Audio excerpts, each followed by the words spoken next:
Hello and welcome back to Wine Reform.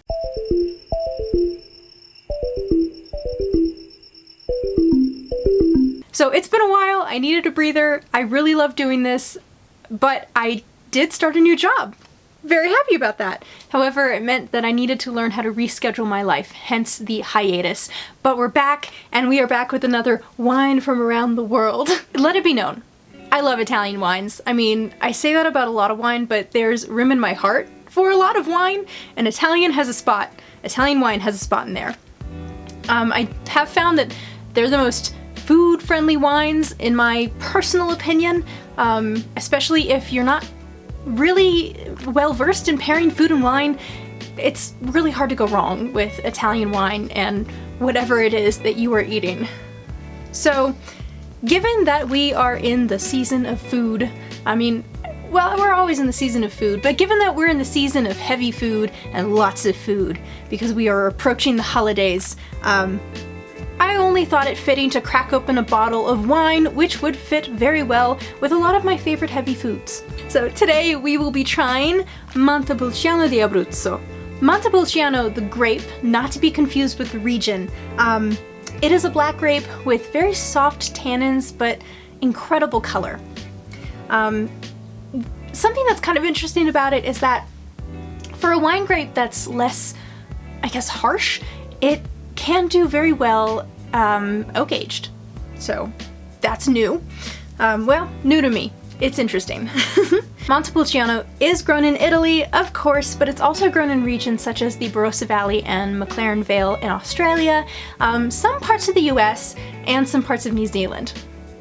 But of course I mentioned di Abruzzo, so our Montepulciano is from the region of Abruzzo, which is in fact the most iconic region for Montepulciano, the wine. Abruzzo is located on, well, it's located east of Rome. I think east is this way for you guys. And it's settled very nicely along the Adriatic coast. It's definitely a prime location for grape growing because it gets coastal influence and it gets a continental climate influence from the west, or west. That's west for you guys. Abruzzo is also home to Gran Sasso, which is one of the highest peaks in Italy. Not the highest, but it's up there. It's up there. Historically, the region has a feather in its cap as well. Abruzzo has, well, evidence of winemaking since about 300 BCE in the form of a very Moscato-like wine made from the grape Apianae? Apianae? It's on the screen. I did my best. Later than that, but much more prominent, the Etruscans were making wine in the region around 500 BCE. And if you guys have not heard of the Etruscans, oh my gosh, you have got to look them up. What a cool civilization. They came before the Romans. There's so much Roman influence. I'm pretty sure I read that the Etruscans had a bloodletting ceremony that led to gladiatorial games, so that's cool. And of course, everything we know about them primarily comes through their tombs because they built whole cities for the dead. They built necropolises. Oh my god, it's just so cool. You have to look up the Etruscans. I will drop some links because they're so cool. Abruzzo's winemaking, unfortunately, was in decline until about 50 years ago. Local winemakers decided to revamp their vines and their winemaking processes by focusing on smaller batches of quality wine. So now we have the enormous pleasure of enjoying wine from a region with very ancient roots. Ancient roots. This is the second pun I've made in this video. Anywho, so the wine we are trying today, Lunaria's Coste di Moro, Montepulciano di Abruzzo from 2015. Interestingly, not only is this particular wine certified biodynamic, it's also certified as a vegan wine. I say interesting because those two don't always go hand in hand, because a lot of biodynamic farming methods are not necessarily vegan. I did do a video in which I and a guest of mine were tasting a biodynamic tasting set. So if you'd like to learn more about biodynamic wine, which I highly encourage because it's really interesting, I'm gonna, link the video right there. So click on it and check it out, and it'll be in the description below. So that's enough talk. Let us open the wine and actually give it a taste, see what it's like. This is so cute. I mean, look at that. It's adorable. It's like a little parcel. Oh, man. Yeah, this should be done more often. Plus, they have the winery name. Come on. There you go. Winery name along the very top of the neck of the bottle, that rim. So, very cute. We got this.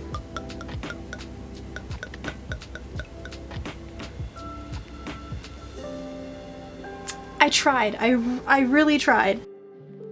Alright, if you're new here, welcome. Then I'm going to go ahead and give you the lowdown on how we evaluate wine. The first thing we do is we give it a look-see, describing what we see. Intensity, color, yada yada yada. We'll go through it. I've got my handy dandy white sheet of paper, and honestly, I think I've kept this white sheet of paper for I don't even know how many months. Like, I'm determined to make this one last. Anywho, let's give it a look. Yup. That is some beautiful color. Red wine fans, you're gonna like the color of this. You're gonna see this and it's gonna satisfy you. So it definitely has a kind of a more garnet color, which makes sense. 2015 wine, it's had a little bit of time to oxidize. I'd say that intensity is, the intensity is medium. I can kind of see through it, but I can't really see through it well. Like, I can see there's something on the other side, but I don't know what that thing is. So medium intensity, garnet color. Oh, and of course that clarity is fantastic. Like that, it's so clear.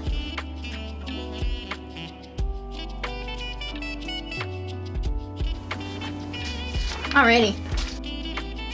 Next thing we do when evaluating, we sniff, we evaluate the nose. So let's go ahead and see what we can pick out. That's interesting. I was not expecting that. Holy moly, that's a lot. Okay. First thing I picked out was definitely that red fruit, cherry, strawberry, and tomato. Tomato counts as a fruit. Yep, sorry guys, tomato's a fruit.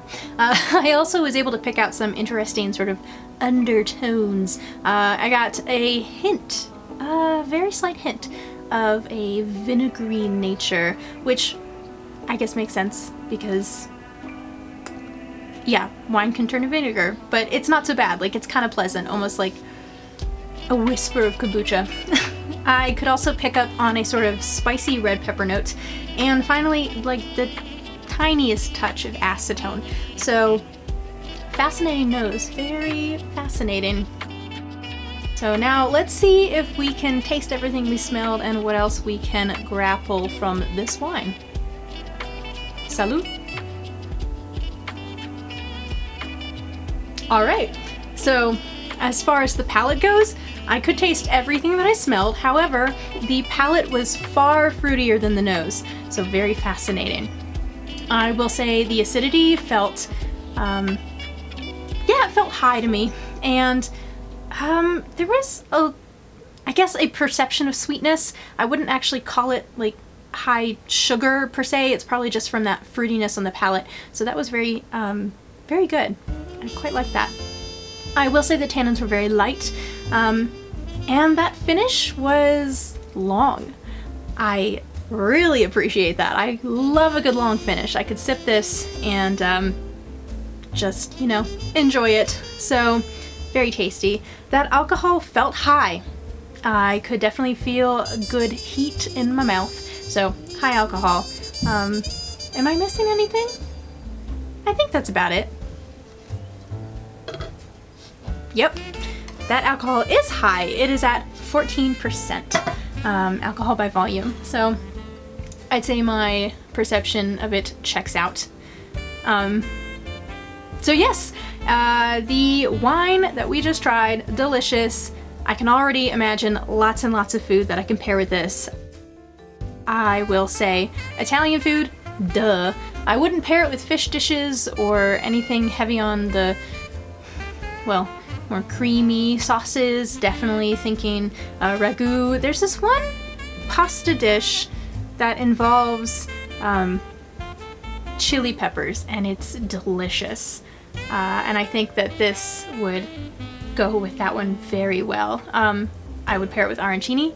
I would pair it with anything that's got sort of, you know, pork or ground beef or just heavier meats and sauces and just, you know, stick to your bones kind of food. In terms of other food I would pair it with, you can't go wrong pairing this with a burger. You can't go wrong pairing this with a hamburger steak kind of thing. I don't know, it's like some people just will have a hamburger patty without making it a burger. I think hamburger steak is a thing in Japan. I would pair it with this as well. And a Japanese curry. I can picture this. I've had Japanese curry and it is delicious. This would go with it very well, as well as any sort of beef stew. Something very hearty. Bangers and mash. This would be great with bangers and mash. Shepherd's pie. The list goes on. Meat, potatoes, heavy sauce, delicious. This. Man, now I'm just lost thinking about food. Anywho, delicious stuff. I definitely picture myself in a very cozy place while I drink this. Perhaps it's just the season, but I feel like this would go very, very well in front of a fire. I like a fire pit because there's something very satisfying about being outside and having a cold nose and cold breath, being wrapped up and enjoying something just comforting while sitting in front of a fire and looking at the stars.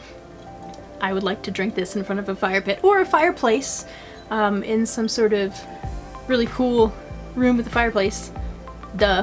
With a cozy armchair and a book and or at a fancy dinner.